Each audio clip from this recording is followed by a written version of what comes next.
Don't you know what this is? He read the papers over Wolf's shoulder.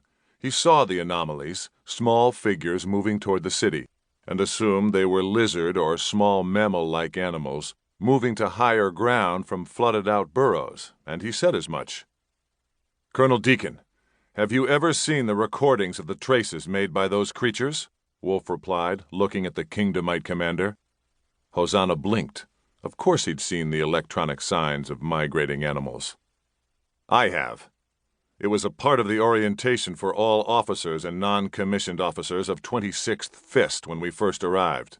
The skinks have a lower body temperature than humans. They give infrasignals just like smaller animals." He looked directly at Second Acolyte Burning Bush. "Why haven't you passed the order yet? Do it. Now!" The junior Kingdomite officer jumped at the shouted word.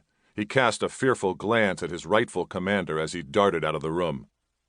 "You may be right," Wolf said harshly to Hosanna, "but I'd rather be embarrassed by ordering a full alert over a lemming run than be caught sleeping by a skink attack." "As you wish," Hosanna said, his face expressionless. "If I'm right, I hope your men know how to fight," Wolf growled. He checked to see that he had a fresh power pack in his sidearm as he strode from the Situation Room to the command center. Alone, Hosanna allowed an expression to fix on his face. It was a combination of hatred and fury. Archbishop General Lambsblood had a great deal to answer for, putting the off-world infidel junior officers and swords in command of units of the Army of the Lord over more senior officers pure in their faithfulness. The Overmaster transmitted a halt command to the Masters. The Masters relayed the command to the leaders in turn halted the advance of the fighters and moved them out of ragged columns into a staggered line facing the defensive positions. The fighters couldn't see the positions, and the receptors on their sides could not pinpoint the bunker locations. They weren't close enough. But they knew there were many camouflaged a short distance ahead because their leaders had told them they would form on line when they were just out of firing range. On command, the fighters lowered themselves to the ground, elevated the nozzles of their weapons enough to keep them from getting clogged by anything on the ground, and began slithering forward through the muck.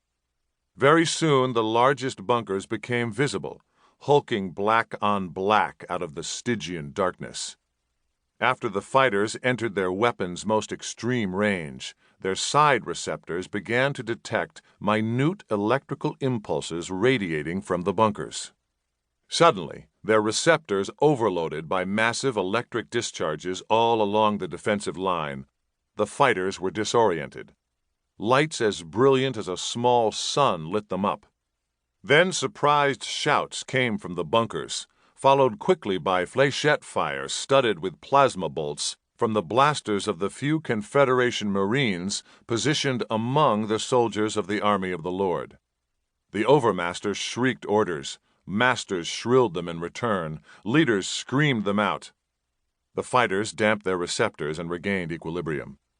They pointed the nozzles of their weapons at bunker apertures and fired.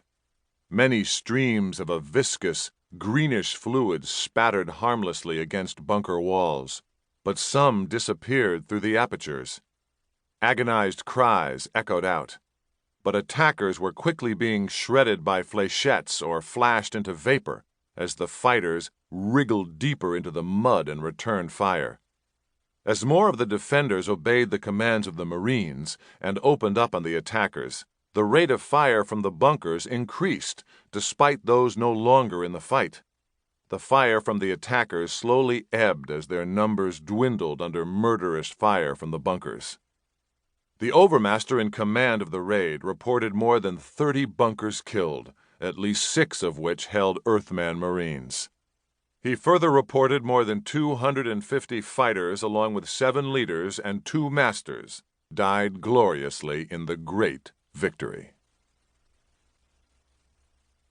Captain Conrado, just returned from his court-martial on Earth, nodded when his officers and senior non-commissioned officers finished bringing him up to date. All right, Mac, he said, addressing Lieutenant Rachmaninoff. To keep listening to this audiobook, I've left you a link in the description so you can do it, at no cost thanks to Audible's 30-day free trial.